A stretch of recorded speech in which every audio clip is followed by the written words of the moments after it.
Bienvenue à cet événement organisé pour une réflexion sur comment réduire les inégalités. Plusieurs personnes sont présentes ici en représentation de plusieurs organisations. Alors, avant de commencer, j'aimerais vous présenter Sir Pat Murray, avec qui je vais modérer cet événement. Pat Murray est une éducatrice, elle fait partie de la congrégation des Sœurs de Marie de Lorette. Elle a été supérieure générale, elle a été également directrice exécutive. Donc, elle va nous présenter un modèle de relations intercongrégationnelles. Elle est maintenant membre également de l'Union générale des supérieurs généraux. Alors, bonjour Pat, comment vas-tu? Merci de vos mots d'introduction. Je suis très contente de servir de modératrice avec toi aujourd'hui.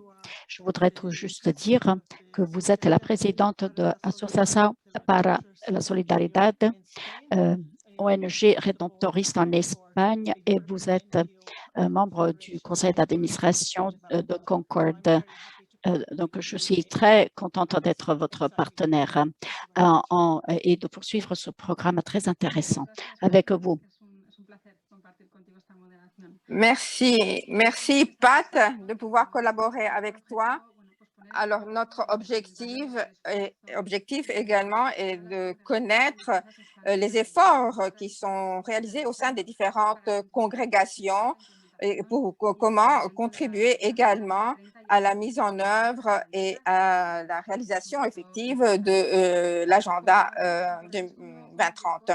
Alors, vous savez, cela correspond à l'objectif 17 et c'est une condition nécessaire pour pouvoir vraiment mettre en œuvre l'agenda 2030. Alors, nous allons voir maintenant comment les différentes congrégations font face à ce défi, quels sont les efforts communs qui sont faits, qui peuvent être faits pour venir en aide aux personnes les plus vulnérables. Quelles sont les possibilités de coopération au développement et également à l'éducation?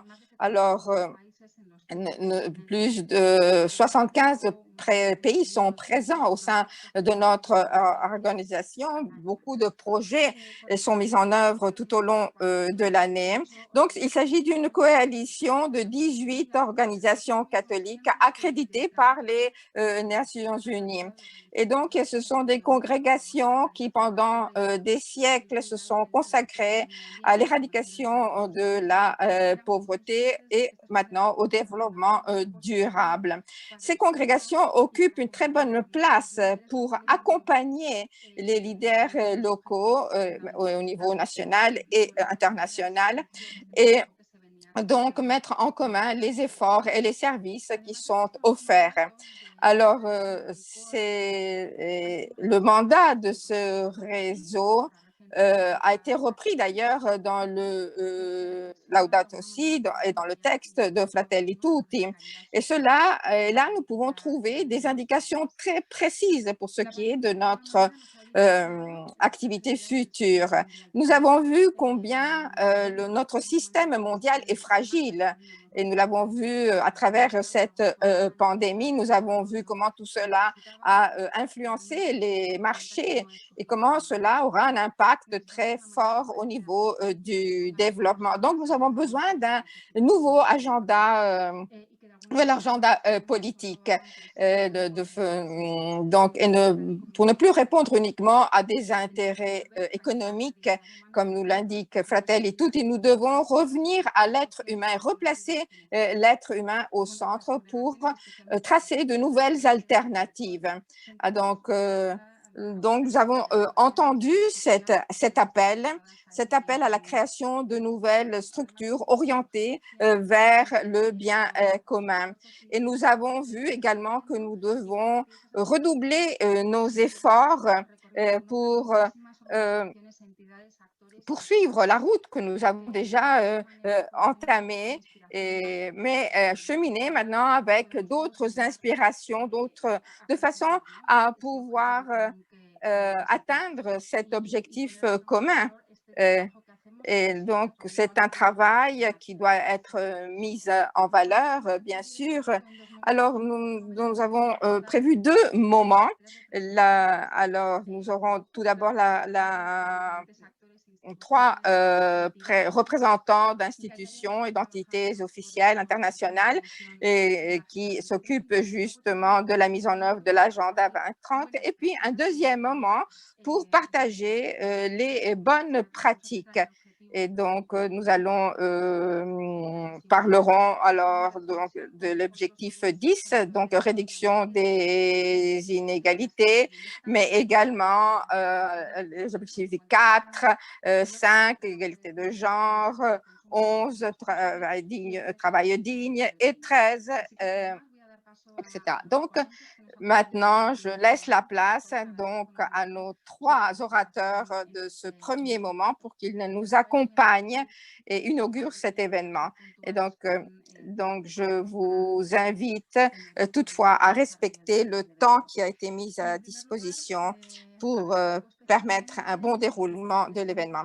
Alors, je vais vous présenter tout d'abord Miguel Ángel Moratinos, qui est son Excellence et le secrétaire général adjoint des Nations Unies, exerçant les fonctions de haut représentant de l'Alliance des civilisations des Nations Unies, poste qu'il occupe depuis janvier 2019. Monseigneur Moratinos a consacré sa carrière professionnelle et politique aux relations internationales et à la coopération au développement, notamment en tant que représentant spécial de l'Union européenne pour le processus de paix au Moyen-Orient, et en tant que ministre espagnol des Affaires étrangères et de la coopération de 2004 à 2010. Il a également participé activement aux efforts de suivi des ODD en Espagne en tant que président de la section nationale espagnole du réseau des solutions de développement durable. Et donc, merci, merci Excellence. Merci. Alors, merci. Merci beaucoup, Martha. Merci de cette invitation qui me permet de participer à cet événement si important, c'est-à-dire Foi sans frontières. Je parlais en espagnol, je sais qu'il y a beaucoup de participants de langue espagnole, donc ils pourront me suivre plus facilement. Donc, la diversité des langues, c'est une très belle chose. Très souvent, nous tendons à parler en anglais pour être sûr que tout le monde va nous comprendre, mais il faut quand même nous habituer à cette multiplicité culturelle, car c'est là un aspect pédagogique. Alors, je remercie Réseau, ces réseaux d'organismes pour le développement solidaire. J'ai été le promoteur ici en Espagne, le promoteur de ces réseaux, et j'aime pouvoir développer une collaboration avec Redes. Nous allons parler d'un aspect essentiel, c'est-à-dire le besoin de créer un cadre pour l'agenda 2030 et créer un cadre qui représente une architecture spirituelle et éthique, car je crois que là, il y a quand même une absence totale d'un cadre comme celui-ci. Et donc, pour arriver à mettre en œuvre les 17 objectifs du développement durable. Alors, ces 2 semaines que les Nations Unies, moi, en ce moment, je suis à New York, il est 7h30 du matin, et donc ces 2 semaines, eh bien, beaucoup d'activités se sont déroulées. C'est un forum de très haut niveau pour le développement durable. Il y a eu énormément d'événements, de réunions, de séminaires, d'activités, d'initiatives et de déclarations. Mais si je dois être sincère, je crois que une approche centrée sur les aspects spirituels a été un peu négligée.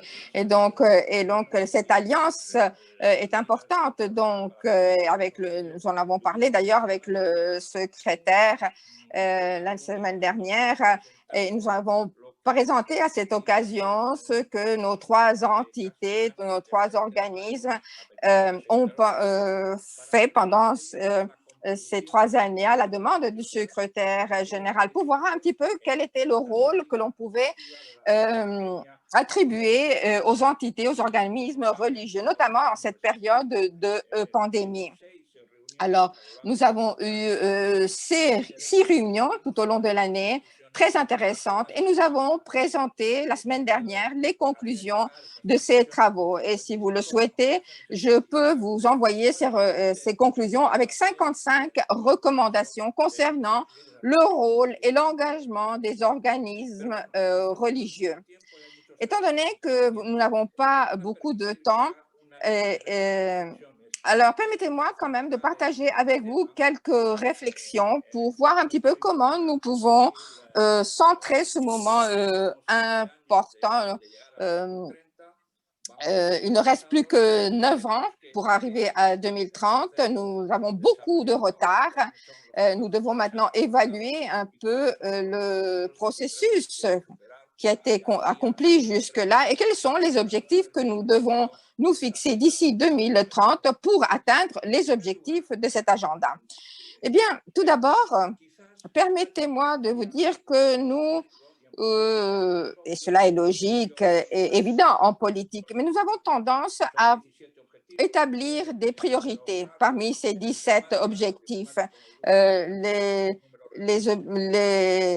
monde diplomatique aime plutôt des chiffres plus 10, 20 ou 30. Mais là, c'est 17 objectifs dont on parle.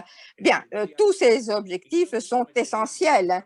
Et je crois que certaines erreurs ont déjà été commises. En fait, on donne plus d'importance à 3 ou 4 objectifs les plus essentiels, les plus visibles pour certains secteurs de la société, et nous en oublions d'autres. Alors, je crois que la première leçon que nous devons tirer de ces années, c'est-à-dire depuis 2015 jusqu'à aujourd'hui, c'est de voir comment nous pouvons avancer pour faire progresser ces 17 objectifs, car ces 17 objectifs sont étroitement liés les uns aux autres. Il ne peut y avoir d'éducation si on a faim, etc. Donc, chacun de ces objectifs a sa raison d'être. Et donc, on ne peut et on ne saurait affronter un objectif sans tenir compte des autres objectifs. Pour moi, ce serait là une énorme erreur. Et donc, nous avons un cas paradigmatique d'ailleurs. Mais je ne veux pas être mal interprétée, mais j'aimerais revenir sur l'objectif 13 du changement climatique. C'est vrai que cet objectif, aujourd'hui, occupe une énorme place dans nos sociétés. Nous voulons tous être verts, nous voulons tous parler de notre planète et bien sûr, nous devons le faire. Je suis le premier à m'y impliquer, mais ce n'est pas tout. Il ne faut pas négliger pour autant les autres objectifs qui sont tout aussi importants, tout aussi urgents. Et donc, il faut sauver notre planète, bien sûr, mais il faut sauver l'humanité. Et là, nous devons placer l'être humain, le citoyen, au centre de toute notre action politique et sociale. Et donc, je crois que c'est là la première réflexion que nous devons faire. Tous ces objectifs sont importants. Ils sont d'égale importance. Il ne s'agit pas uniquement de sauver notre planète, mais il ne faut pas tomber dans ce syndrome vert, c'est-à-dire nous voulons des sociétés vertes, des communautés vertes, etc. Et puis nous négligeons tout le reste. Non, il faut avoir une capacité de réaction dans tous ces domaines en même temps. Deuxième réflexion.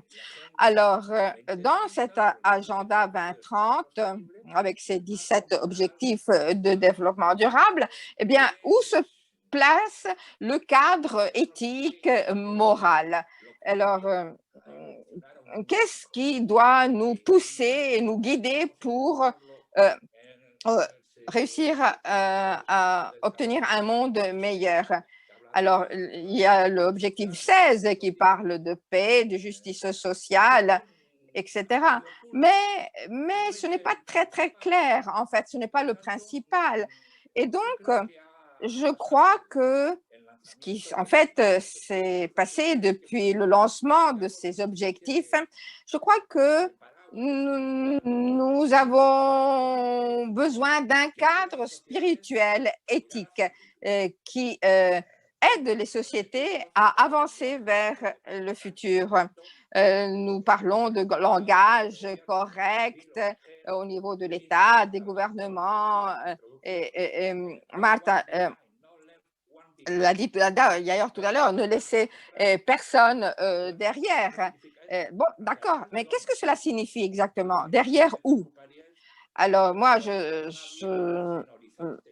me préoccuperais plutôt de ne laisser personne sans avenir, sans un horizon éthique, sans un horizon moral.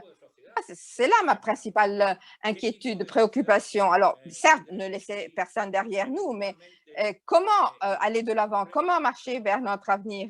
Alors, si nous arrivons en 2030 et nous avons réussi à mettre en œuvre et à réaliser ces 17 objectifs, mais dans quel cadre? Est-ce que la science, la technologie vont nous donner toutes les réponses pour arriver à atteindre ces 17 objectifs? Est-ce que les progrès scientifiques, médicaux, technologiques, etc., vont nous rendre capables de mettre en œuvre cet agenda de façon positive? Voilà un petit peu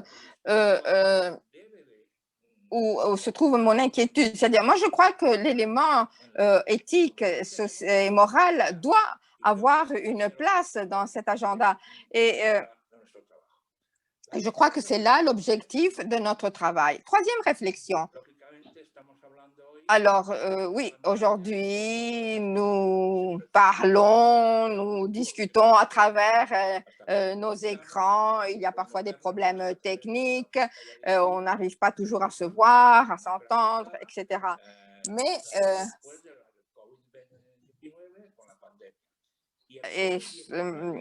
donc, la pandémie et la COVID-19 nous a placés face à une évidence, donc face aux contradictions brutales de nos sociétés. La crise de la COVID-19 a été une crise économique, financière, une crise politique, mais surtout une crise humaine.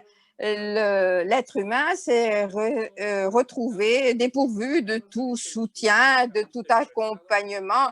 Il a été victime de discrimination, victime de tensions internes très fortes. Et donc, je crois que là, nous devons récupérer à travers les conclusions que nous saurons tirer de cette situation critique, voir comment replacer l'être humain au centre.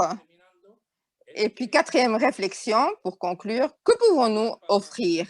Sa sainteté et le Saint-Père a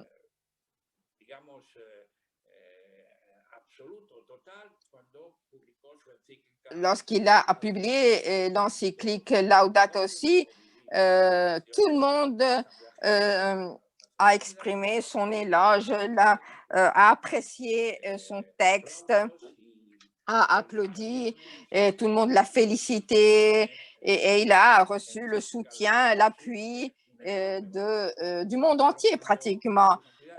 Mais lorsque le pape a décidé de lancer sa deuxième encyclique, ce qui est celle qui embrasse plus de domaines avec Fratelli Tutti. Alors là, il faut être sincère, il faut le dire, cette encyclique n'a pas été accueillie de façon très favorable partout. On dit oui, bon, ça, ce sont des orientations catholiques, etc. Mais en fait, elle n'a pas été du tout accueillie de la même façon. Et pourquoi? Et pourquoi? Eh bien, parce que, chers amis, parce que cette encyclique va au centre même de toutes les contradictions de nos sociétés, parce qu'elle souligne justement cette absence d'un élément fondamental pour l'application de l'agenda 2030. Et bien sûr, lorsqu'on va toucher, on va critiquer des politiques néolibérales ou les politiques migratoires ou d'autres politiques encore, eh bien alors là, l'accueil est différent. Les différentes parties prenantes, les différents interlocuteurs préfèrent regarder ailleurs. Et donc, je crois que nous avons devant nous un travail très important pour mobiliser tous nos acteurs et à travers ce type de rencontres, de webinaires, etc., eh bien, nous pouvons diffuser la richesse de Laudato Si et de Fratelli Tutti. En fait, c'est un texte assez long, il y a beaucoup de chapitres et chaque page, en fait, peut être considérée comme une leçon morale, éthique et politique. Et maintenant, les gens ne sont plus habitués à lire de longs textes. Quand il s'agit de 2 pages, les gens disent « Oh non, c'est trop long ». Et donc, alors imaginons quelle peut être leur réaction lorsqu'ils se retrouvent devant un texte de 70 pages ou plus. Donc, nous devons, à mon avis, nous efforcer pour bien transmettre ce message du Saint-Père, le message contenu dans Fratelli Tutti. Et il l'a déjà fait lui-même, d'ailleurs, au moment de sa rencontre avec l'imam d'Égypte, lorsque ce fabuleux, extraordinaire document de fraternité humaine a été signé. Et là, déjà, on trouve toute une série de propositions concernant notamment le renforcement non seulement nos propres identités et bien sûr dans une approche positive, c'est-à-dire il ne s'agit pas d'abandonner mes croyances, mes traditions, parce que je veux me rapprocher comme représentant de la communauté islamique, hindoue ou protestante. Non, bien au contraire. Il s'agit que chaque individu, chaque citoyen ait la capacité d'écouter l'autre à travers le dialogue, bien sûr. Et le Saint-Père le dit très clairement à travers Fratelli et Tutti. Là, il l'a dit lorsqu'il a décrit notre situation actuelle en disant que nous vivons dans des monologues parallèles. Et donc, je crois que le 8e chapitre, qui est le dernier chapitre de Fratelli Tutti, est un chapitre que le Saint-Père a consacré au rôle des religions au service de la fraternité. Et c'est un mot que nous devons employer dans notre langage de tous les jours.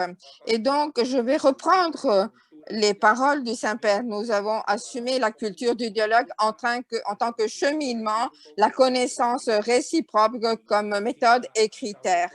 Et il cite Charles de Foucault qui se réfugie dans le désert et qui veut devenir cet être humain universel. Donc, merci beaucoup. Et je voudrais remercier également mon ami Miguel Ángel Velasco qui m'a convaincu et qui m'a encouragé à participer à cet événement. Donc, merci beaucoup. Et nous nous avons devant nous une tâche, continuer cette lutte pour créer ce cadre éthique, moral et spirituel, et pour que, que ces aspects retrouvent leur place centrale. Alors, merci. Merci d'avoir partagé avec nous ces réflexions qui vont nous permettre d'avancer dans notre propre réflexion. Vous avez souligné des points fondamentaux qui vont nous permettre de nous rapprocher de plus en plus de ces objectifs. Alors, nous avons maintenant notre prochain orateur, qui est sœur Alessandra Smerilli, qui est une économiste universitaire et sœur salésienne de Don Bosco italienne. Elle est titulaire de doctorat en économie et en économie politique et enseigne l'économie politique, la finance et l'éthique dans plusieurs universités italiennes, notamment la faculté pontificale des sciences de l'éducation Auxilium et l'université pontificale salésienne. Depuis 2019, sœur Alessandra a été nommée par le pape François conseillère de l'État de la Cité du Vatican, consultante du secrétariat général du synode des évêques, coordinatrice du groupe de travail économique de la commission Covid-19 du Canada et plus récemment sous-secrétaire du secteur foi et développement du dicastère pour la promotion du développement humain intégral au service du Saint-Siège. Merci. Merci. Alors, je vais parler en anglais. Je vais parler en anglais. Bon après-midi, bonjour, bonsoir à tout le monde.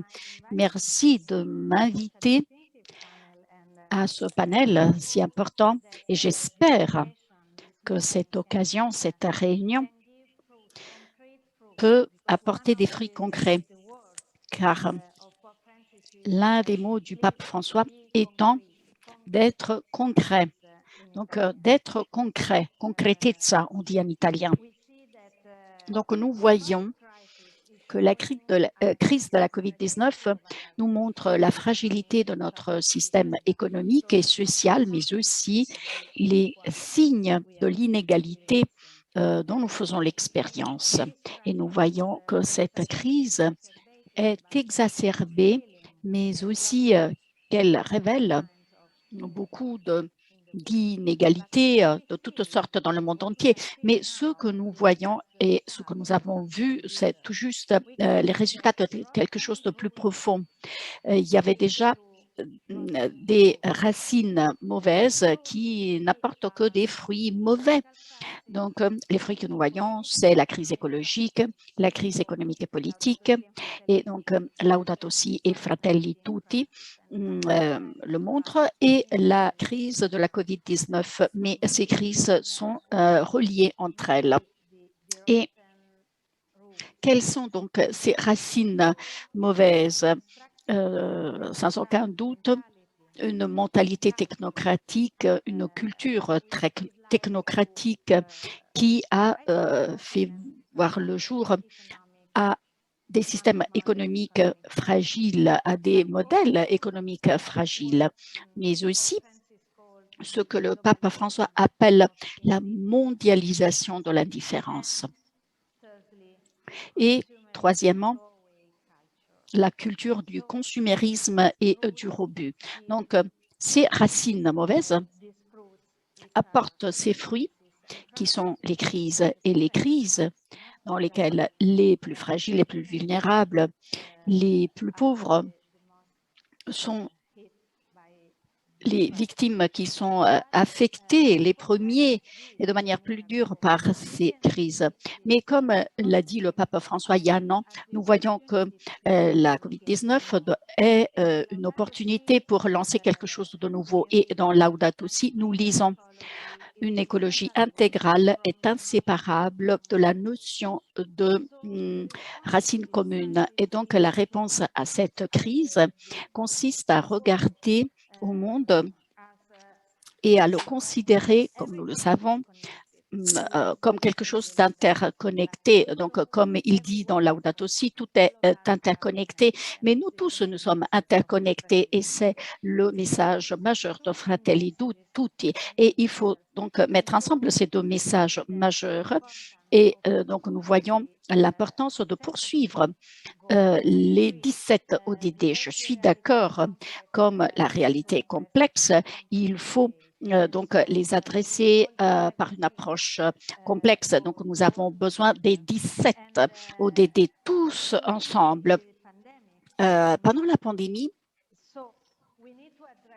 donc il faut aborder tous ces objectifs, les ODD, mais il faut le faire à la lumière de la crise pandémique, car lorsque, au mois de mars, le pape a créé la commission de la COVID-19, c'est une commission qu'il a créée en début de pandémie, il y a un an, pour adresser les conséquences économiques et sociales de la pandémie. Donc, lorsqu'on l'a rencontré au mois de mars, il a eu cette intuition.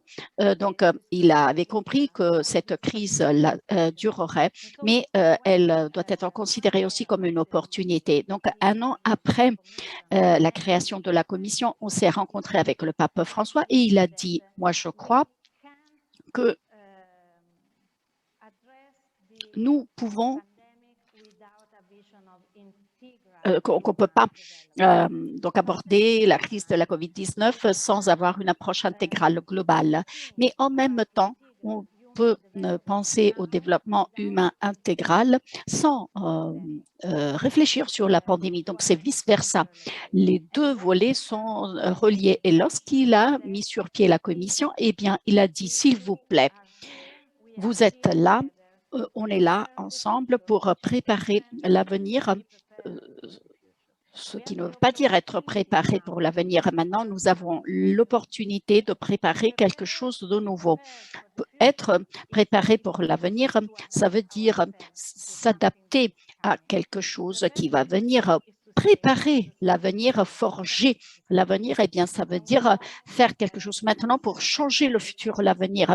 Et il répète toujours que la pandémie, oui, c'est une crise et nous, il faut en sortir mieux qu'avant de cette crise. Donc, c'est à nous de choisir. Voilà pourquoi il a établi la commission et la commission a 5 groupes de travail. L'un pour écouter, consacré à l'écoute, car il faut apprendre de la réalité. Il faut donc écouter les églises locales, les religieux, religieuses, les pauvres, pour voir quelles sont les conséquences de la pandémie et où elles ont frappé plus dur. Ensuite, il y a un deuxième groupe pour analyser et pour présenter des propositions. Et moi, je fais partie de ce groupe de travail numéro 2. Nous avons 4 groupes de réflexion et ça veut dire qu'il faut travailler de manière interdisciplinaire. Nous avons le groupe de réflexion économique, écologique, sur la santé et sur la sécurité. Et nous travaillons ensemble, tous ces groupes de réflexion ensemble avec cette méthodologie qui est à la base du discernement et qui consiste à voir, à juger et à écouter. Voir, écouter, juger, ça veut dire analyser. Et ensuite, présenter des propositions pour être concret. Ensuite, il y a le troisième groupe de travail consacré à la communication et ça implique tout le dicaster pour la communication au niveau du Vatican. Le groupe numéro 4 comprend la secrétaire d'État, c'est-à-dire les relations avec les autres États et avec les organisations multilatérales. Et le groupe numéro 5, pour finir, c'est pour lever les fonds, collecter les fonds pour que tout marche bien. Et le pape François nous invite à préparer l'avenir, le futur et le faire prenant la perspective des plus vulnérables, des plus pauvres, mais il faut le faire avec professionnalité, avec créativité, car il faut faire vite, il faut bouger vite. Et donc, il nous a donné 3 priorités, c'est-à-dire aide donc la santé, la nourriture et les emplois pour tout le monde. C'est fondamental. Donc, nous travaillons sur cela, mais vous pouvez voir sur notre site web tous les résultats, les analyses publiées et le travail que nous faisons pour assurer à tout le monde la vaccination et pour éliminer donc les les licences sur les vaccins, les brevets. Donc, nous travaillons avant les sommets des Nations Unies sur la sécurité alimentaire, car nous savons, le pape François a dit que la faim est un crime. On ne peut pas accepter que les gens meurent à cause de la faim, donc il faut faire quelque chose et emploi pour tout le monde, car l'emploi est basique.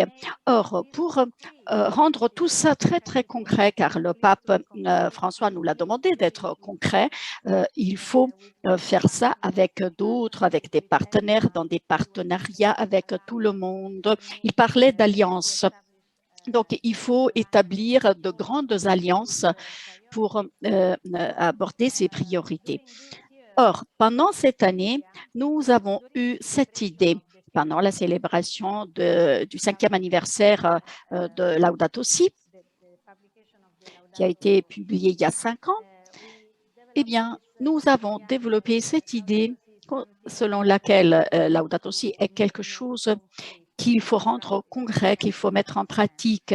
Donc, il ne faut pas seulement la comprendre, mais la mettre en pratique, cette lettre encyclique. Donc, on va lancer cette plateforme d'action Laudato Si. C'est une plateforme, tout le monde peut s'inscrire sur cette plateforme et ça se base sur 7. 7 est un nombre biblique, c'est les 7 jours de la création. C'est donc symbolique, il y a une symbologie. Donc, c'est un plan sur 7 ans avec 7 objectifs qui sont les 17 ODD, mais structurés de manière à ce que les gens puissent mieux les comprendre. Donc, nous avons réduit les 17 ODD dans 7 objectifs Laudato Si qui sont la réponse au cri de la terre, répondre au cri des pauvres. Une économie écologique, c'est-à-dire changer les modèles économiques pour faire en sorte qu'ils soient plus respectueux de l'environnement. Donc, le soin de notre maison commune.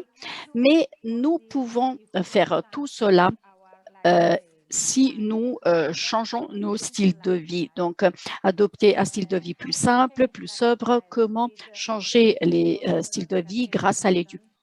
Donc, on parle d'éducation écologique et une spiritualité écologique, car il s'agit de contempler la beauté. Ça nous permet de changer, mais on ne peut pas le faire tout seul. On a besoin d'un engagement massif. Donc, c'est 7 objectifs. Le 7e, c'est l'engagement des communautés et la participation des actions participatives. Donc, 7 ans pour 7 objectifs et 7 groupes.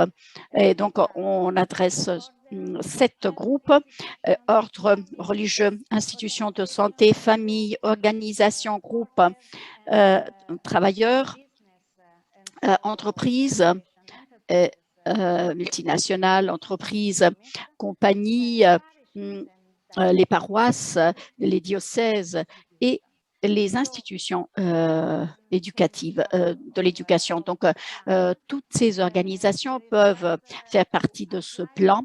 Donc, il faut s'enregistrer, s'inscrire sur la plateforme.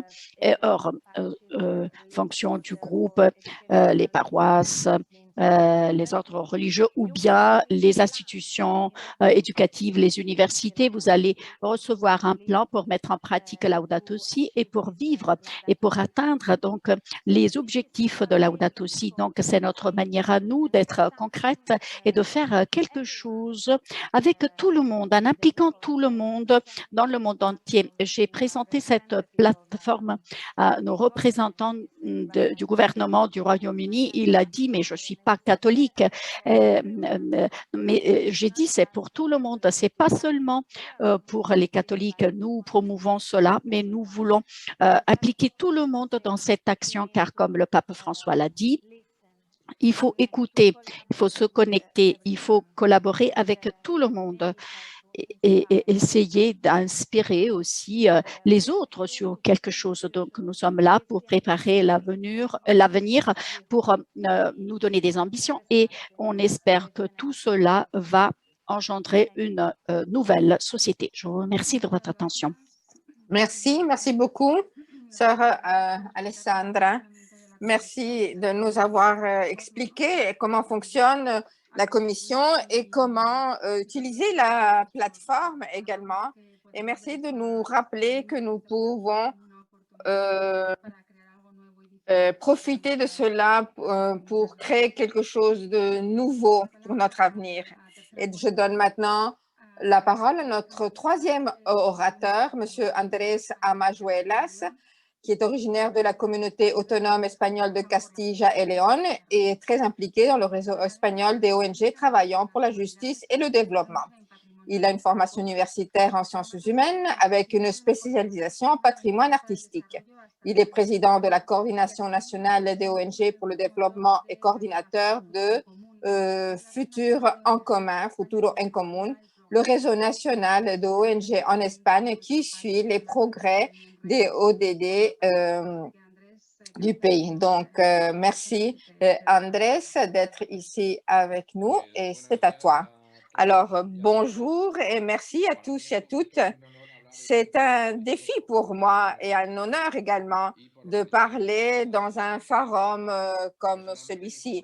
Alors, personnellement, mon engagement solidaire se traduit dans ma participation au sein de différents mouvements et de différents comités. Et je travaille avec d'autres congrégations, la congrégation dominicaine, je travaille avec des franciscains, Alessandro Bosch également.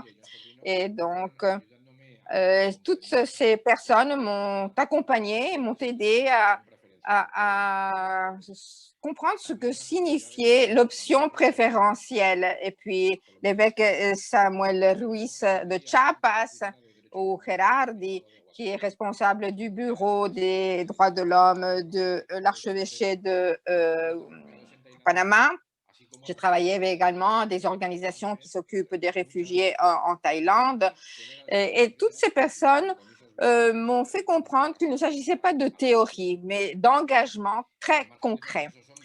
Alors, je suis très conscient du fait que je n'ai pas de référence féminine, mais je sais que beaucoup d'organisations sont présentes de femmes engagées dans différents coins du monde. Et donc, je connais également l'engagement des sociétés civiles, indépendamment de leurs croyances religieuses. Le travail qui a été fait en Afrique, en Amérique latine, en Asie, tout le travail que ces organisations mènent depuis plusieurs années déjà avec des organisations telles que Justice et Paix, Caritas, etc. Quel est le rôle qu'elles ont joué dans toutes les luttes en faveur contre les inégalités. Et puis, les réseaux, les 25 organisations engagées au niveau de la justice, la participation dans différentes plateformes telles que Futur en commun, comme l'a dit Martha tout à l'heure. Alors, permettez-moi de reprendre des mots de Ban Ki-moon, qui a dit que les Nations Unies n'ont pas une religion commune, mais comme toutes les principales religions, elles travaillent en faveur des plus démunis et donc lutte en faveur de la dignité de toutes les personnes. Et le secrétaire a dit également que pendant très longtemps, j'étais convaincue que lorsque les gouvernements et la société civile travaillent ensemble, les changements sont possibles. Donc, les efforts communs sont fondamentaux. Alors, quelles sont les causes principales de cette situation économique, sociale et même sanitaire? Et quelles pourraient être les réponses que nous pourrions donner et que nous donnons actuellement à cette situation? La réponse, et ce n'est pas moi qui le dis, mais ce sont bien les Nations Unies qui le disent, puisque à partir de 2020 jusqu'à 2030, on parle d'accélérer les transformations nécessaires pour atteindre les objectifs 2030. Eh bien, les causes de cette situation actuelle peuvent être résumées ainsi. Tout d'abord, un système économique et de production qui est très égoïste, un système donc d'exploitation, des capacités technologiques qui, à leur tour, sont génératrices de situations qui mènent au désastre écologique. Cela a déjà été dit et il est bon quand même d'y revenir. Et cela a été exprimé de façon très détaillée dans Laudato Si. Une vision d'une culture dominante, une économie qui tue, ce sont là les mots du Saint-Père, et également, comme l'a dit tout à l'heure sœur Alessandra,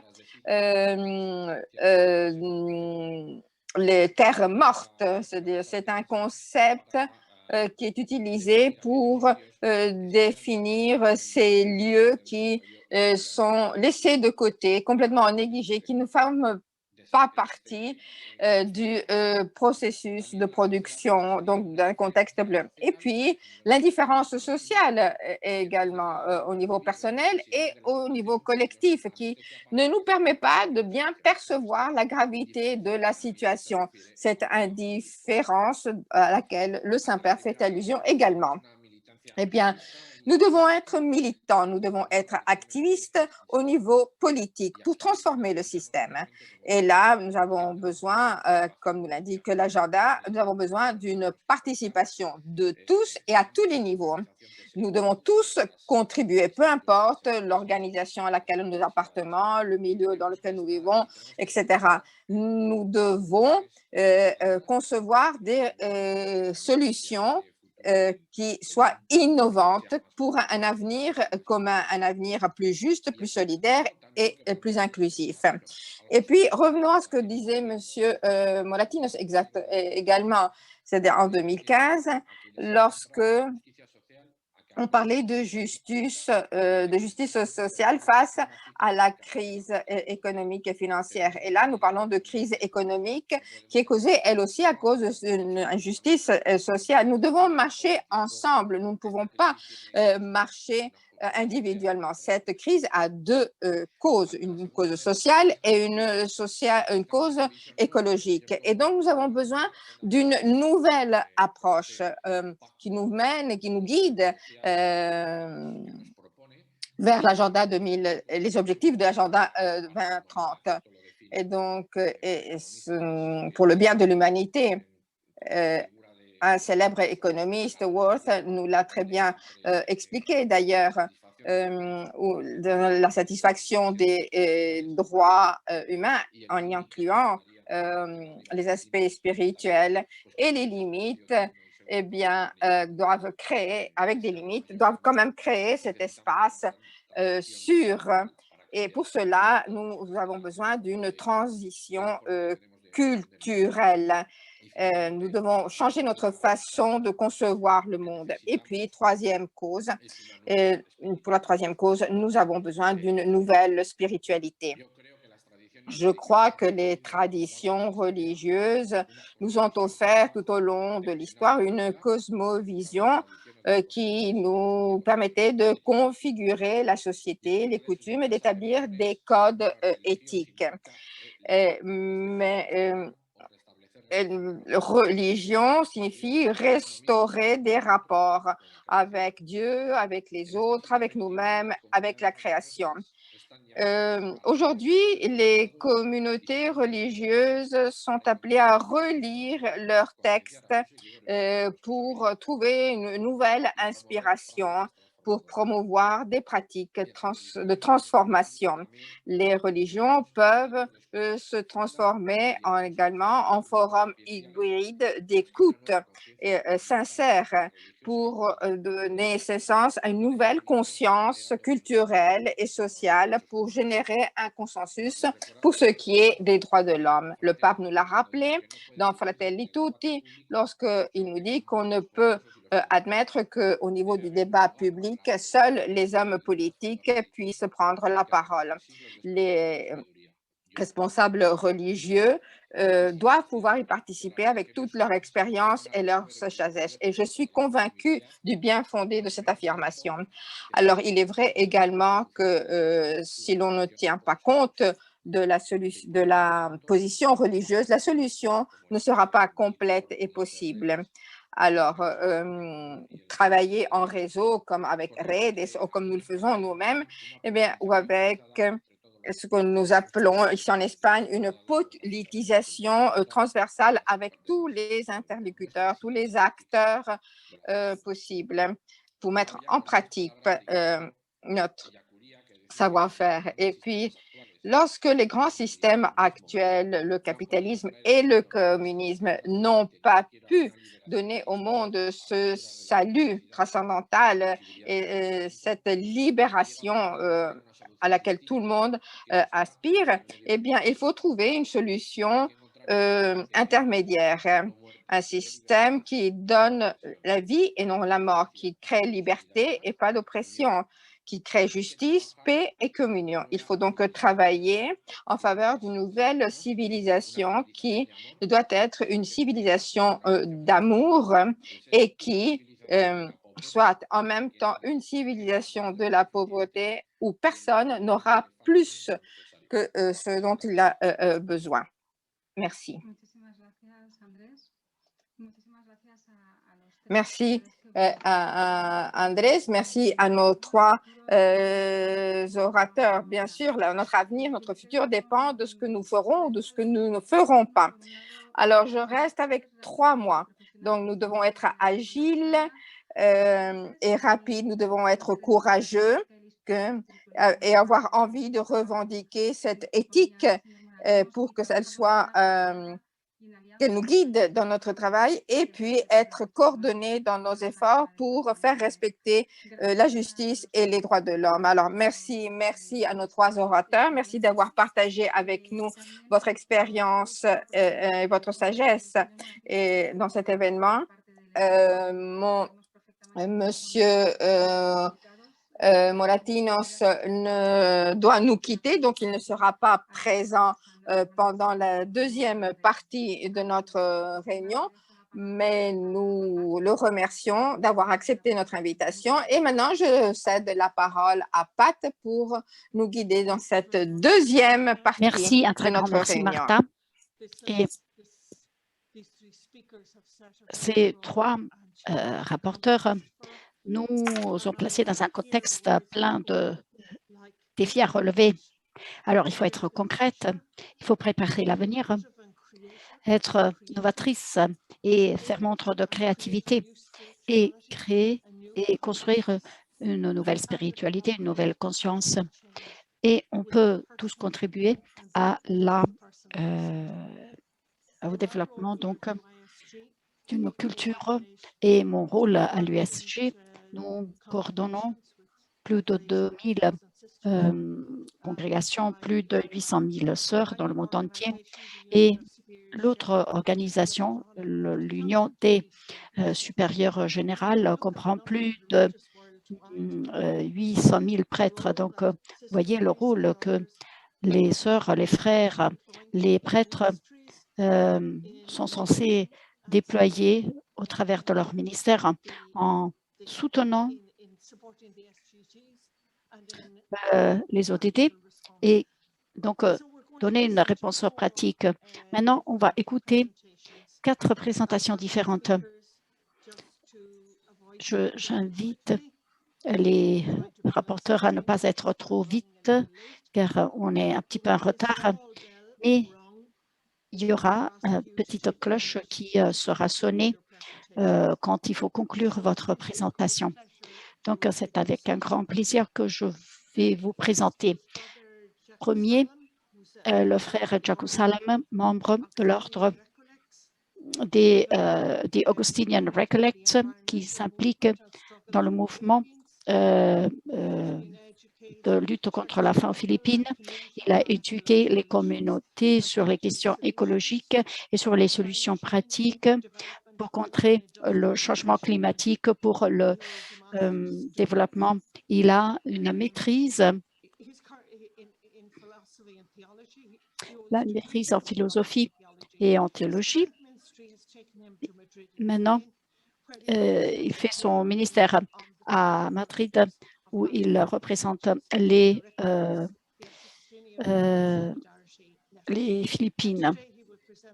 Aujourd'hui, il va présenter les efforts du réseau pour réduire l'inégalité en faisant avancer l'ODD 2 et l'ODD 3, et il le fait dans le contexte des Philippines. À vous la parole, mon frère.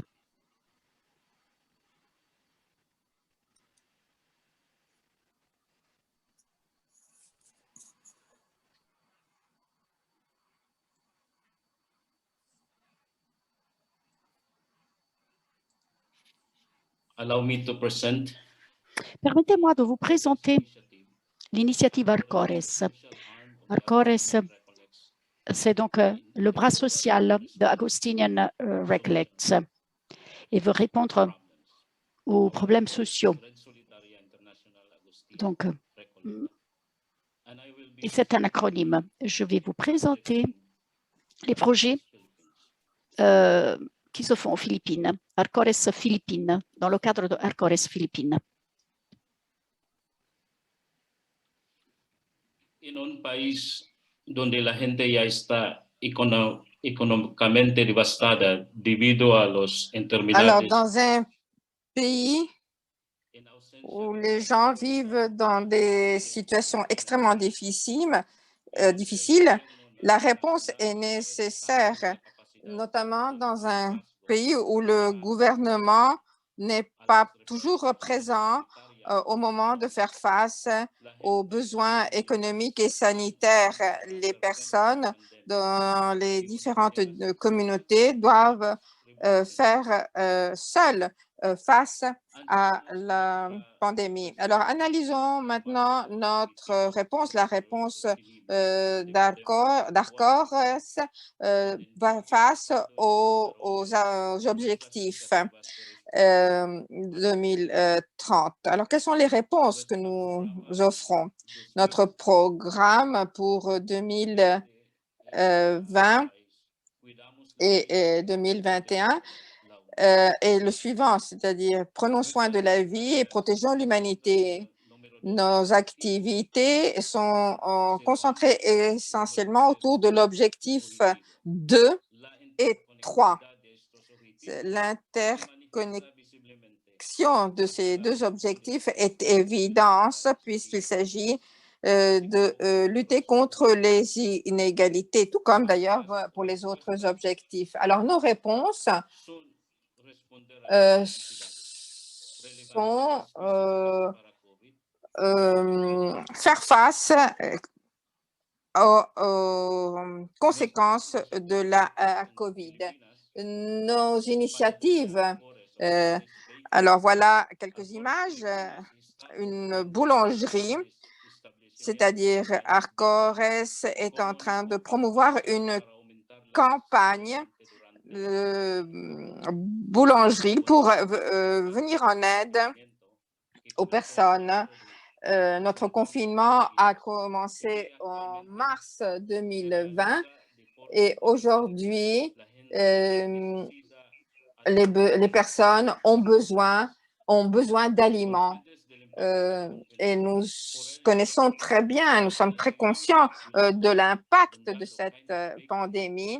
Eh bien, avec Kindness Bakery, avec cette campagne, nous faisons du pain que nous offrons aux personnes dans le besoin. C'est-à-dire, nous avons créé plusieurs centres de distribution et où les personnes peuvent venir chercher leur pain. Ce pain est distribué également aux communautés les plus éloignées et dans les îles. Cette idée de la boulangerie de la bonté est née avec la collaboration des sœurs Augustine, des sœurs cloîtrées, et qui ont toujours participé à nos initiatives visant à répondre à l'urgence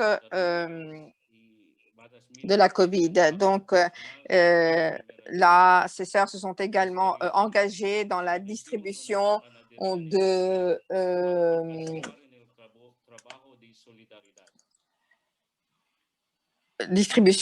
masques pour les personnes en première ligne. Alors là, nous avons un four où nous produisons notre pain et ce pain est ensuite envoyé aux hôpitaux, aux communautés éloignées, aux familles dans le besoin. Ces sœurs ont pu partager tout cela et sont devenus un véritable modèle pour les différentes communautés. Nous avons également créé une autre boulangerie de la bonté avec les Augustins des Chaussées et avec d'autres organisations également présentes sur le terrain. Au mois d'octobre, nous prévoyons la création de 2 autres boulangeries dans 2 régions éloignées. Et là, dans ce programme de bonté durable. Ce programme a toujours été actif tout au long de la pandémie. Et là, nous aidons les centres d'accueil. Et nous avons également d'autres programmes de soutien, 6 programmes de soutien aux familles dans le besoin. La cuisine de charité de Ézéchiel. Alors là, nous collaborons avec les missionnaires de la Bienheureuse Marie. Et là, nous sommes présents dans différents quartiers des villes. Nous distribuons près de 200 repas par jour.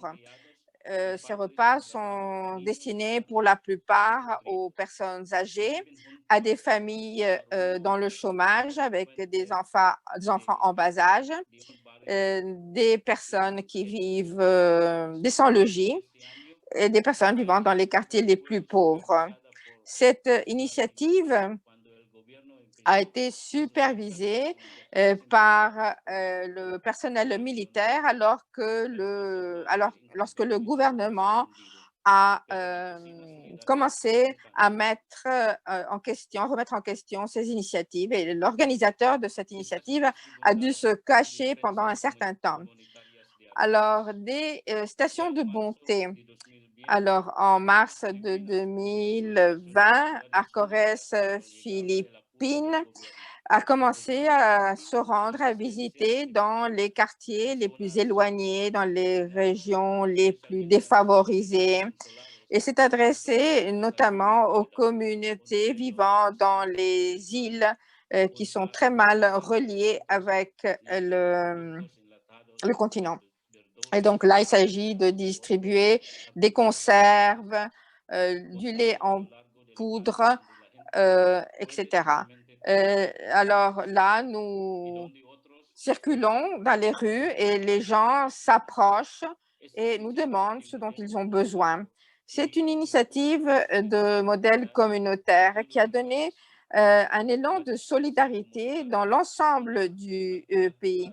Il s'agit là d'une alternative qui peut être répliquée et qui permet de faire face à des situations de besoin. Ce modèle a été adopté par beaucoup de personnes, en fait. Et désormais, ce n'est plus Arcores qui s'en occupe tout seul, mais il y a plusieurs familles qui se sont associées à ces initiatives. Et donc là, nous avons pu créer près de 18 stations de distribution où nous distribuons justement le pain, mais également d'autres aliments indispensables. Nous travaillons avec plusieurs organisations, plusieurs organismes présents sur le territoire également. Nous travaillons avec Greenpeace, par exemple, également. Alors, voilà pour ce qui est de la distribution des masques. Alors, nous avons une campagne qui s'appelle EcoMasque pour réduire justement l'impact environnemental des masques. Cela représente une aide pour les familles les plus pauvres qui ne peuvent pas se permettre l'achat de masques. Et puis, nous avons également des projets dans le domaine de l'éducation. Là, il s'agit de fournir des téléphones, des calculettes, des ordinateurs, de façon à aider ces étudiants dans leurs études. Notre défi final, en fait, ce travail de solidarité représente pour nous un véritable défi. Nous sommes présents dans les périphéries et là, nous essayons de faire de plus en plus et nous avons repris les mots du pape François. La solidarité nous aide à considérer les autres comme des individus, comme des peuples et des nations. Donc, et ce, en allant au-delà des statistiques, c'est-à-dire en refutant la culture du rebut. Et donc, il faut participer au banquet de la vie auquel tous ont été invités par Dieu, comme l'a dit le pape François. Nous nous engageons donc à donner une réponse communautaire à la pandémie, mais la faim continue à se développer et à s'étendre. Et ce problème est maintenant notre problème prioritaire. Merci. Thank you very much, Brother Jerusalem. You have really pushed kindness and Nous care. remercions le frère. Vous avez vraiment fait le lien entre soins, pauvreté, et je pense que c'est merveilleux ce que vous faites. Rien n'est trop petit et tout peut être répété ailleurs. Donc, merci de cet exemple très émouvant. Je voudrais vous présenter Sœur Filipinas de Fondation Benito Menni, sœur hospitalière, infirmière. Elle offre des soins de santé et coordonne l'administration du centre de réhabilitation pour les malades mentaux au Mozambique. Son ministère, c'est pour aider les personnes handicapées. Donc, elle va nous présenter son centre et comment elle fait la promotion de l'ODT 3, de permettre la santé et le bien-être à tout le monde. Vous avez la parole, ma sœur.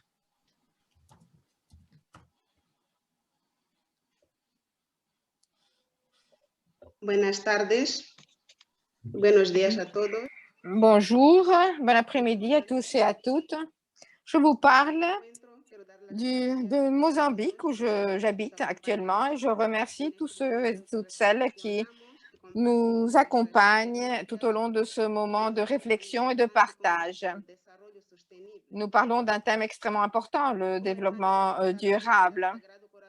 Je fais partie des sœurs hospitalières du Sacré-Cœur de Jésus et nous nous occupons de personnes qui souffrent de maladies mentales et avec d'enfants handicapés.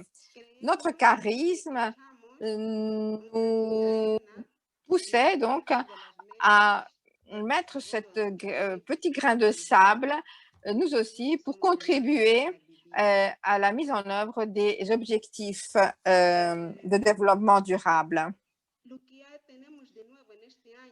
Alors, cette année, et ce que je souhaite partager avec vous d'ailleurs, c'est justement cette collaboration qui est née avec l'Agence espagnole pour le développement, qui nous a permis de financer un projet et qui nous a permis de d'intensifier nos soins en cas de maladie mentale. Mais avant de vous donner plus de détails quant à la réalisation de projets, j'aimerais vous dire quelques mots concernant le Mozambique. De cette façon, peut-être vous comprendrez mieux les difficultés auxquelles nous devons faire face jour après jour. Alors, au cours de ces 15 dernières années, le Mozambique a fait des pas importants au niveau social, au niveau sanitaire, notamment pour ce qui est de la diminution du taux de mortalité des enfants, ce qui a permis un accroissement de la population. En 2013, nous étions près de 24 336 100 personnes. Aujourd'hui, nous avons à peu près 28,6 millions de personnes. Recensement de 2019. Je dois dire également que l'urbanisation s'est améliorée elle aussi. Mais même ainsi, le Mozambique continue d'être l'un des pays les moins avancés. Donc, il occupe la place 180 dans la classification des pays par rapport au concept de développement. Et puis, il y a un autre facteur qu'il faut souligner. Il y a peu de personnes qualifiées dans le domaine socio-sanitaire. Il est vrai qu'au cours de ces dernières années, plusieurs universités ont été créées. Beaucoup de personnes, beaucoup de jeunes se sont quand même inscrits dans ces facultés scientifiques. Mais la préoccupation principale est et demeure l'emploi. La mise en œuvre de projets spécifiques n'est pas toujours aisée compte tenu des différentes politiques adoptées. Mais il faut quand même dire que l'évolution a été significative au cours de ces dernières années. Alors, le centre appartient aux sœurs hospitalières des Sacré-Cœur de Jésus. Nous nous occupons donc essentiellement de personnes souffrant de maladies mentales et depuis 2002 d'enfants avec handicap. Avec la COVID-19, le projet a été en quelque sorte freiné compte tenu de la crise qui a frappé le Mozambique, tout comme les autres pays de notre planète. L'agence espagnole ici nous a permis quand même d'assurer la continuité de nos soins et donc de prévenir des crises encore plus graves liées à l'instabilité sociale. Ce projet est développé en faveur des enfants, des adultes et des jeunes avec un déficit intellectuel ou avec un handicap intellectuel. Mais d'autres bénéficiaires également ont prévu. Ainsi, des projets de formation ont été mis en place pour justement préparer les personnes dans différents domaines. La santé mentale est un domaine que peu de personnes comprennent. Et puis ici, au Mozambique, peut-être que dans d'autres pays, cela est différent. Mais ici, il y a beaucoup d'interprétations quant à ces troubles. Et donc, la formation est fondamentale. Et donc, la Fondation Benito Omeni nous a permis d'élargir ces services. Plus concrètement, eh bien, nous avons d'abord acheté le matériel nécessaire pour la prévention. Nous avons accru également la possibilité de consultation pour ce qui est de la santé mentale, la thérapie occupationnelle, la thérapie du parler. Nous avons également pu acheter des médicaments qui nous ont permis de d'aider ces personnes pour qu'elles puissent suivre un traitement. Nous avons pu acheter un équipement pour une salle de physiothérapie. Donc, nous avons maintenant tout le matériel nécessaire. Nous avons entrepris un programme de formation et de sensibilisation à travers des webinaires, à travers une radio communautaire et des réunions présentielles également, et ce sur différents thèmes tels que la thérapie occupationnelle, la thérapie du parler, l'infirmerie dans la santé mentale, l'autisme, l'accompagnement au deuil. Donc, il s'agit d'enseigner une nouvelle façon de vivre face à la situation actuelle. Quels sont les défis auxquels nous avons dû faire face? Eh bien, bien sûr, tous ces défis auxquels tous les pays ont dû faire face. Et là, cela nous rapproche des autres. Nous avons d'abord dû affronter la faiblesse de notre système de santé, de notre système économique, de notre système d'éducation. Et cette précarité a fait en sorte que ce système d'assistance dans le cadre de la santé mentale est un domaine en quelque sorte négligé. Très souvent, ces personnes, ces malades sont complètement oubliés et laissés de côté. Mais grâce à la Fondation Benito Meni, nous avons pu affronter tous ces défis. Et donc, nous remercions cette fondation pour tout le soutien qu'elle nous a offert, ce qui nous a permis de donner des réponses concrètes à des situations très difficiles. Et là, notre objectif est, suivant l'objectif de développement durable 3, était justement de réduire d'un tiers la mortalité prématurée due aux maladies non transmissibles à travers la prévention, le traitement et promouvoir la santé mentale et le bien-être. Donc, voilà notre façon de contribuer à l'obtention des objectifs Un très grand de merci, ma l'agenda sœur, 2030.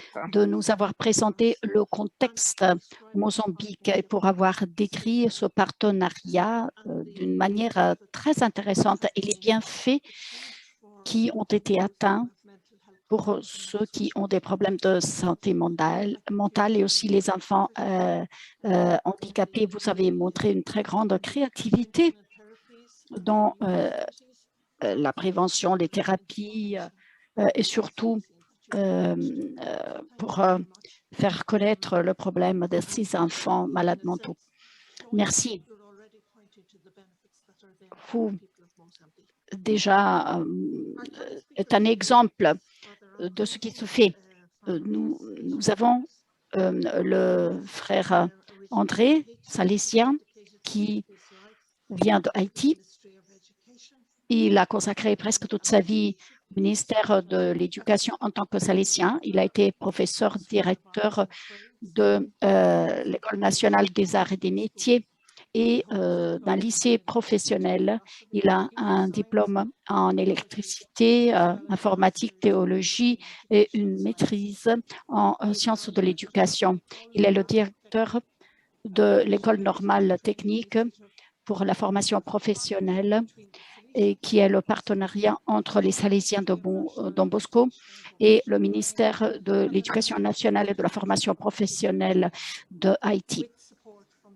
Avec le soutien de la coopération espagnole et Jóvenes per Desarrollo. Il va nous montrer comment réduire les inégalités en offrant une éducation de qualité. Et donc, à vous la parole, mon frère. Merci beaucoup. Bonjour. Est-ce que vous voyez l'écran?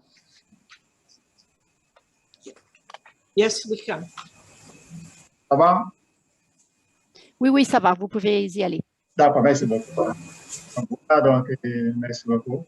Je vais rapidement et dans très peu de temps présenter ce que nous faisons, nous autres Salésiens, Haïti. D'abord, je dis quelque chose sur ce que nous sommes, notre engagement, nos chiffres, et un petit peu sur les inégalités socio-éducatives, situation actuelle et réalisations, et finalement, défis et perspectives.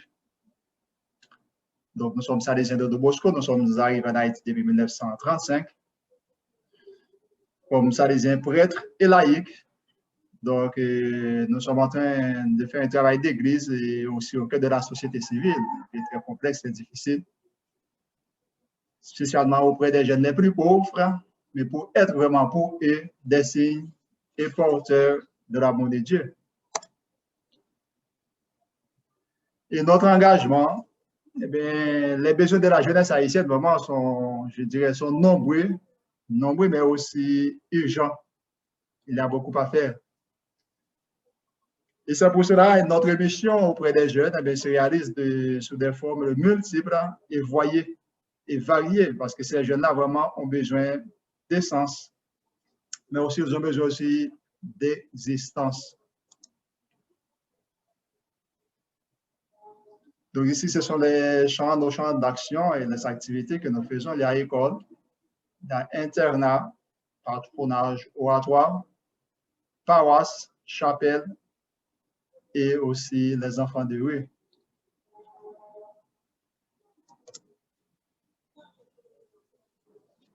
Donc, toujours dans le cadre d'autres engagements, donc notre objectif est clair, mais comme ça, les jeunes de Don Bosco, c'est aimer les jeunes, les éduquer, évangéliser. Souvent, nous disons donc éduquer en évangélisant, évangéliser aussi en éduquant, dans le sens de former bons chrétiens et aussi bons citoyens pour ce pays, mais pourquoi pas pour le monde entier aussi, non? Donc, nous, dans ce travail aussi d'engagement, nous essayons de former, de leur donner un métier, mais pas seulement un métier manuel, mais aussi les éduquer aussi aux valeurs, parce que nous sommes conscients, comme a dit le pape François, aussi répète souvent notre recteur majeur, donc Angèle, ces jeunes-là sont le présent, mais aussi ils sont l'avenir aussi de notre pays. Et dans ce travail aussi d'éducation, nous essayons vraiment aussi de les accompagner, les écouter, donner des attentions et aussi les pousser à s'engager vraiment dans un changement social dans ce pays. C'est très important. Et de les vraiment à prendre des engagements. C'est pour ça aussi, c'est très important, un travail d'accompagnement. Mais pas seulement aussi donner un métier, mais aussi les engager aussi dans des travaux de caractère certainement social, d'écologie, comme déjà vous parlez souvent. Donc, créer des conditions aussi favorables pour qu'ils soient vraiment des promoteurs des valeurs humaines et chrétiennes, pour qu'ils soient vraiment des véritables changements, des véritables agents de changement pour cette société. Et ici, c'est présumé un petit peu le modèle pédagogique salésien que nous avons. Donc, nous essayons vraiment de voir ces aspects-là, la cour, comme lié vraiment d'apprentissage, de formation, atelier, école, maison, oui, avec dans cette dimension écologique, juvénile, dimension certainement intellectuelle, dimension technologique, dimension corporelle, le jeu, dimension éthique, spirituelle, et aussi dimension des citoyens. Donc, c'est très important, ce sont ces aspects-là que nous essayons aussi de travailler avec les jeunes. Et en termes de chiffres, nos destinataires sont au nombre de plus ou moins 21 905. 21 905 dans ces champs d'activité que j'ai mentionné tout à l'heure, donc école, différents types d'écoles, kindergarten fondamental, internat, patronage, centre de jeunes, paroisse, chapelle et les enfants de rue. Ici, c'est un symbole assez intéressant, ce sont des enfants dans une école de kindergarten. Ici, c'est le provincial. Au milieu de tous ces enfants-là, aussi qu'on nous donne à manger 2 repas par jour. Nous nous trouvons dans des zones vraiment dans les périphéries de la capitale de Port-au-Prince, Cité Soleil.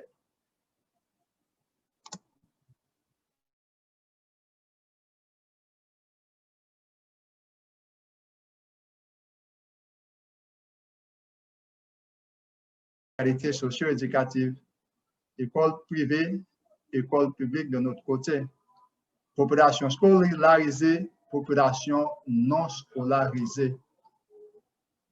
Et quand nous parlons de deux types d'écoles, on parle il y a tout un groupe d'écoles lycées, les lycées, et aussi des écoles privées. Et dans les écoles privées, eh bien, on trouve 4 catégories. Les écoles, disons, des écoles borlettes, très mauvaise qualité, des écoles indépendantes, bon, plus ou moins, et les écoles congréganistes. Là, nous trouvons les congrégations congréganistes, là, on peut compter sur ça. Et finalement, les écoles internationales, mais qui préparent les enfants, les jeunes, pour aller vivre à l'étranger. On ne les forme pas vraiment pour les pays. Alors, face à cela, nous avons quelques défis à relever comme Salésiens. Eh bien, nous devons rendre nos écoles, fondamentales, surtout les centres de formation professionnelle, accessibles à tous, à toutes, filles et garçons, pauvres, riches et pauvres. Améliorer surtout la qualité éducative et formative. Et pour cela, il faut former les professeurs sur le plan pédagogique, sur le plan technique aussi. Et éduquer aux valeurs, formation civique, éducation à la citoyenne, éducation non à la violence, à la non-violence, éducation écologique. Et comment aussi arriver à insérer et accompagner les jeunes sur le marché du travail. Ce sont des défis pour nous autres. Et c'est pour cela que nous avons réalisé un plan stratégique en 2012-2017, grâce à Caritas espagnole, et Jóvenes y Desarrollo, qui nous a aidé certainement à faire des pas, comme vous verrez plus tard, des pas vers l'amélioration de cette formation de qualité dont nous parlons. Et récemment, notre plan stratégique 2018-2023, avec l'accompagnement de la coopération espagnole encore, et Jóvenes y Desarrollo, mais aussi il y a d'autres aussi, la coopération belge aussi, avec Guerre Don Bosco, qui nous aide grandement en ce sens. C'est pour ça ici, avec JC, j'ai mis un petit peu le logo des amis partenaires qui nous aident à faire des pas vraiment en avant, des pas gigantesques dans ce travail d'amélioration de la qualité de l'éducation. Caritas aussi suisse, espagnol, Guerre Don Bosco, sa région de mission, c'était que cela. Et avec la Convention Madrid 2018, à ECID, donc nous visons vraiment une formation inclusive et équitable pour voir comment faciliter l'insertion socio-professionnelle et garantir l'accès pour une formation professionnelle inclusive et équitable de qualité. Et c'est pour cela, ici, bon, j'ai choisi, j'ai mis au centre la coopération espagnole, Jóvenes y Desarrollo, coopération de Belge, Guerre Don Bosco. Ici, nous essayons de travailler sur ces 4 aspects-là. La gestion des centres, améliorer la gestion, la planification. L'accès, rendre aussi les centres, nos centres de formation accessibles à tout le monde, filles et garçons, riches et pauvres. Et la qualité, améliorer la qualité, c'est pour cela que nous privilégions la méthodologie actuellement approche par compétence que vous aurez dans une école que nous avons créée, et finalement encore l'insertion. Donc, c'est 4 pivots. Et c'est pour cela, donc, toujours avec l'aide de la population espagnole, nous avons dit un pas en avant vers l'amélioration de la qualité, parce que pour qu'il y ait cette amélioration de qualité, il faut qu'il y ait des professeurs formés. Donc, c'est pour cela ici, vous voyez, c'était l'inauguration avec l'État haïtien d'une école normale technique. Vous voyez, je vais terminer dans très peu de temps. Ici, la formation pédagogique ici, que nous avons travaillé, pour une formation. Et la formation à distance, donc avec l'instabilité sociopolitique, l'insécurité, pandémie, donc nous avons dû vraiment travailler à distance. C'est pour ça que nous avons ici cette page créée avec l'Intec pour voir comment réussir. Mais toutefois, il y a eu des difficultés, donc difficultés assez négligeables avec des formateurs pour utiliser l'outil informatique, difficultés au niveau pour la connexion d'Internet et faiblesse de la connexion Internet. Mais aussi pour pouvoir étendre, pour éviter cette inégalité, eh bien, comment on va aussi fournir de l'énergie électrique, connexion Internet, laptop, eh bien, à d'autres centres qui n'ont pas ces moyens. Et en guise de conclusion, donc, nous autres, nous renouvelons notre engagement pour travailler avec l'État haïtien, aussi avec d'autres partenaires ici et ailleurs, mais pour avancer. Mais aussi comment aussi voir doter d'autres centres de plateformes numériques et aussi d'autres outils et accessoires pour pouvoir vraiment avancer en ce sens. Parce que nous avons encore affronter cette réalité du Covid. Donc voilà, un petit peu c'est ça. Donc un remerciement à chacun de vous et à tous nos partenaires certainement qui nous aident, qui continuent par nous aider à faire des pas en avant. Merci de votre écoute, de votre attention. Thank you very much indeed. Un très grand merci. Nous remercions le Père André de nous avoir fourni cette présentation générale des valeurs salésiennes et de ce centre qui fait son travail en Haïti. Et donc, vous avez dit que vous mettez les valeurs chrétiennes, spirituelles, les valeurs humaines au centre pour faire des enfants des agents de changement, mais pour assurer un accès à une éducation de qualité et pour permettre à tout le monde de choisir donc l'éducation qui les prépare pour les emplois. Donc, merci, un très grand merci de cette présentation, mon père. Et maintenant, on va passer à notre contribution, notre dernière contribution pour aujourd'hui. Ana Martínez de Luco, qui vient des Pays Basques en Espagne. Elle est membre des Sœurs pour la communauté chrétienne. Elle a une maîtrise en éducation et en théologie et a passé 22 ans dans le ministère parmi les communautés marginalisées aux Philippines avant de passer à New York City en 2004. Et à New York, elle est devenue directrice exécutive de Sure We Can, un centre pour les sans-abri pour recycler les matières organiques et pour une éducation durable à New York City. Elle va parler de son ministère et comment elle fait faire des progrès pour la mise en œuvre de l'ODD 12 et l'ODD 13 sur l'action pour le climat, pour réduire aussi les inégalités dans les communautés aux États-Unis. Donc, à vous la parole, Anna. Merci.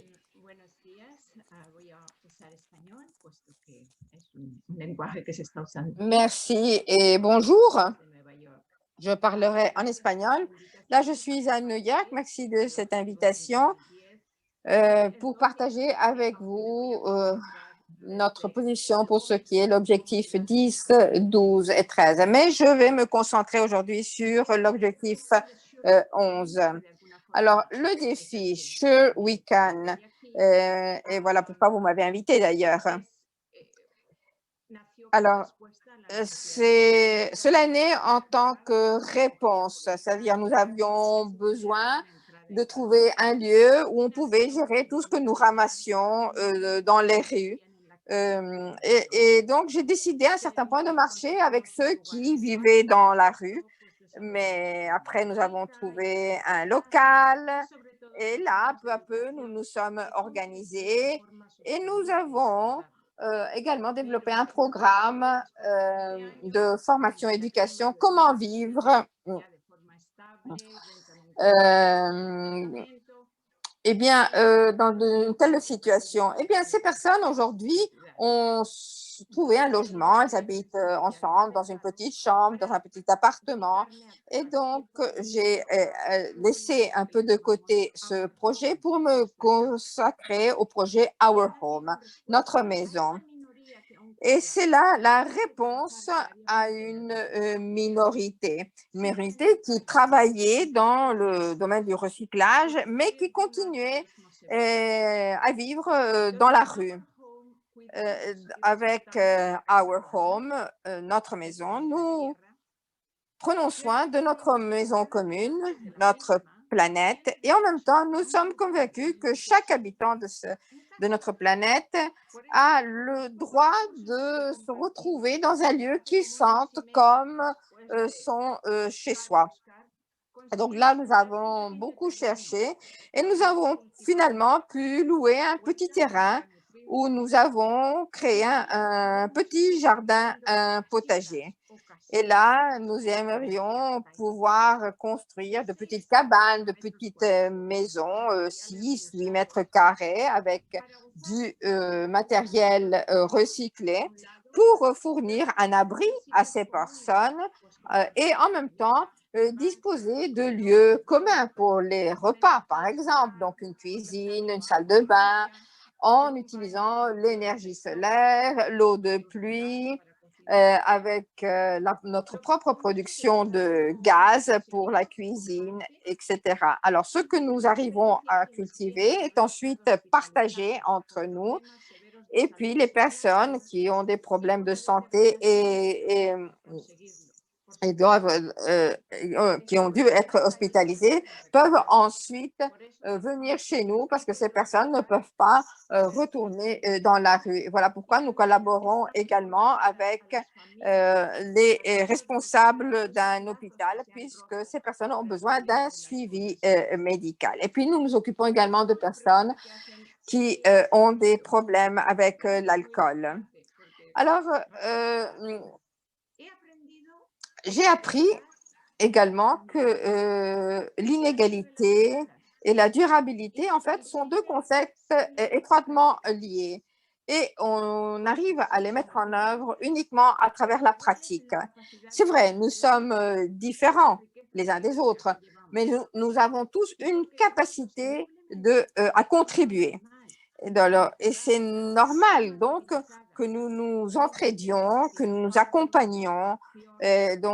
Alors que le gâchis, l'exploitation des personnes et des biens est quelque chose un peu barbare, en fait. Et cela ne devrait pas correspondre à notre style de vie au XXIe siècle. Moi, j'ai choisi un style de vie, et je ne suis pas la seule d'ailleurs.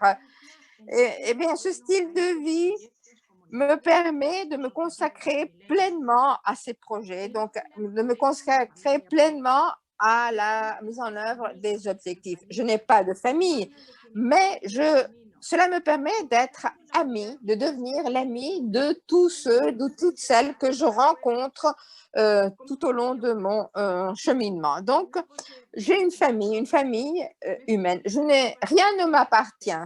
Mais de ce fait, je peux tout partager avec les autres, mon lit, mes repas.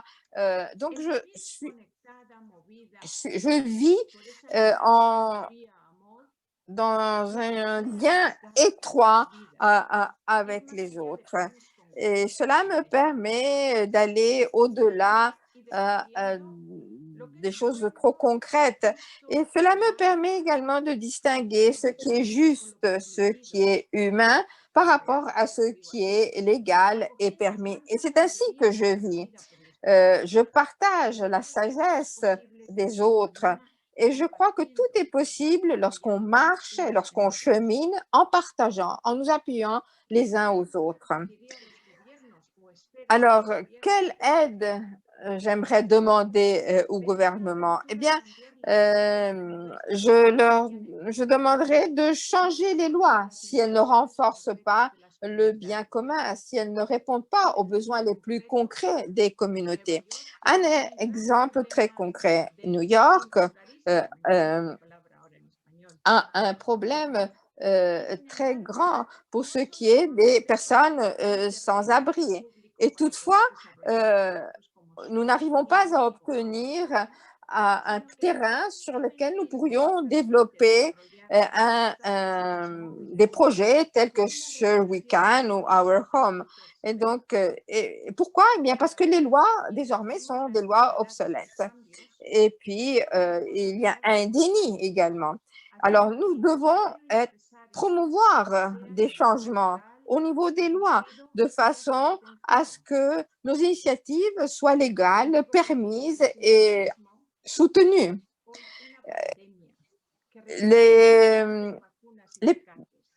Cette situation des sans-abri représente en fait une véritable pandémie pour laquelle il n'y a pas de vaccin. Et donc, voilà pourquoi je consacre mon temps à partager avec ces personnes mes expériences les plus concrètes pour voir ce qui marche et ce qui ne marche pas. Et cela suppose une grande écoute avec empathie, l'écoute des personnes qui vivent dans cette réalité. Il nous faut développer des stratégies de prévention et je crois que nous devons tous et toutes travailler pour construire une culture urbaine qui soit humaine. Merci de votre écoute. Un très grand merci, Anna. Votre présentation a souligné pour nous la dichotomie terrible des personnes qui vivent très simplement et qui restent en marge des sociétés. Et votre exemple C'est tout comme l'exemple du père qui a parlé avant vous, c'est que lorsque nous pouvons faire quelque chose avec les autres, c'est de créer des partenariats, trouver des manières pour bloquer les gens qui, dans leur manière de vivre, ne permettent pas à d'autres de vivre en dignité. Donc, le défi, c'est de convertir notre propre mode de vie, car nous ne sommes pas les propriétaires de la terre. Donc, mon rôle de co-modératrice m'a permis d'écouter 4 très belles exemples de communautés qui se battent pour l'éducation, pour la santé, pour l'écologie, dans des contextes différents. Mais nous avons vu que la spiritualité est le cadre à l'intérieur duquel nous travaillons. Donc, nous sommes préparés à nous assumer des risques. Nous avons besoin de créativité pour nouer des alliances, des partenariats. Et nous savons que la dignité humaine doit être toujours placée au cœur, au centre, et tout comme la protection de la vie humaine. Donc, je tiens à remercier tous les intervenants de ceux qui les ont partagés avec nous, le frère Jaco Solam, sœur Alfonso, le père André, et pour finir, Anna Maria. Donc, merci de nous avoir élargi le cœur et nos connaissances. Un très grand merci à vous tous et toutes. Un petit mot pour remercier J-Core et REDES, tous les intervenants, toutes les communautés qui sont connectées avec vous, tous les gens que vous représentez, ceux qui nourrissent notre vie. Donc, je tiens à remercier l'équipe Angel, Livia, Gabriel de leur soutien et merci aux participants de s'être joints à nous des 4 coins de la planète. Je pense que cela permet de faire ce réseautage. Donc, nous grandissons ensemble, mais nous nous inspirons les uns les autres à franchir de tout petits pas là où nous sommes. Un très grand merci à tout le monde. Donc.